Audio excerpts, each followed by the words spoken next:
So yes final it's time for adventure 250 all new. I like the 250 engine. City కోసం అయితే the best engine అని చెప్తాను నేను. నాకు చాలా ఇష్టం Duke 250. Now it's time for the adventure. 3,11,000 bike. Now you're getting a quick shifter to what else you need bro. In case దీంట్లోనే powerful కావాలంటే 390X ఉంది with the same features and same thing. So ఇది కూడా alloy wheels అనమాట, not spoked wheels and కొంచెం చిన్న size alloys. And KTM 390 adventure S లో వచ్చేసి you're getting and spoked wheel 21 inch alloys. So cruise control and custom button లేదు దీంట్లో compare to that bike.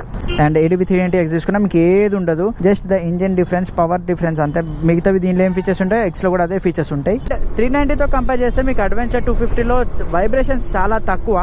And this bike is producing around 32 bhp and 24 Nm of torque, which is pretty good for a 250cc. I guess highest producing power 250cc ఇదే అనుకుంటా. And ABS అని వచ్చింది చూసారా, because I turned off the ABS. Now let's go and fuel up this beast. Overall walk around చూపించేస్తా. And ఇంకొకటి మీకు కొత్త KTMs లో ఇప్పుడు థింగ్ ఏంది తెలుసా, సో ఇది ఏదైతే ఉందో ఇక్కడ 250 ఇది స్టిక్కర్ కాదు, this is actual proper paint. So మీకు ఇది స్క్రాచెస్ పడడం కానీ ఫేడ్ అవుట్ అవ్వడం కానీ ఉండదు. అది లిటరలీ మీకు ఆ ప్లాస్టిక్ ప్యానల్ కే పెయింట్ వేసి ఉంది. So that's one very good thing.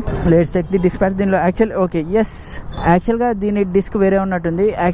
ADB 390 లో గ్యాల్ఫర్ ఇచ్చారు, బట్ ఇక్కడ గ్యాల్ఫర్ అని రాసిలేదు. ఇక్కడ రాసిందా. So brakes ByBre which is Brembo's కొంచెం cheaper version. And of course ఈ రేంజ్ బైక్స్ లో యుల్ గెట్ దట్. సో దీని డిస్క్ ఇది గ్యాల్ఫర్ కాదో డిస్క్ తెలియదు, బట్ దీనిపైన రాసి అయితే లేదు. Let's fuel up.